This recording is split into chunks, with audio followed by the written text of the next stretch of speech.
মিয়া আর লীলা উড়ে গেল এক রহস্যময় দুর্গে, যা দাঁড়িয়েছিল এমন এক জায়গায় যেখানে দিনের মতো দিনও নেই, রাতের মতো রাতও নেই।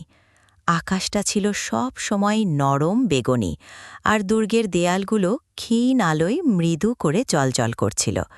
সবচেয়ে উঁচু টাওয়ারের চূড়ায় থাকা ঘড়িটায় কোনো কাঁটা ছিল না।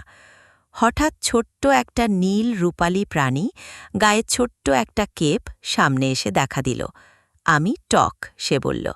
এখানে সময় নড়ে না, কিছুই এগোয় না, কিছুই বদলায় না। ভেতরে মোমবাতি কখনো গলত না, ফুল কখনো মলিন হতো না, আর সঙ্গীত কখনো থামত না। এক ঘরে একটি মাত্র সুর খুব আস্তে বাজছিল, চিরকাল।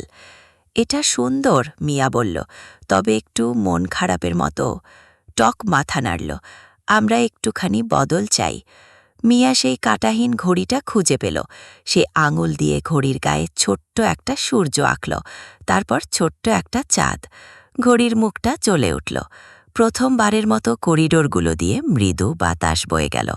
একটি মোমবাতির শিখা কেঁপে উঠল, আর গানটা পরের সুরে বদলে গেল। টক হাসল।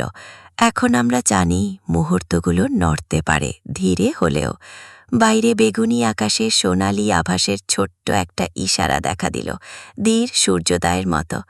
বন্ধুরা, তোমরা যদি এর মতো আরও রোমাঞ্চকর গল্প চাও, তাহলে ইউটিউব চ্যানেলে সাবস্ক্রাইব করতে আর ফেসবুকে ফলো করতে ভুলে যেও না।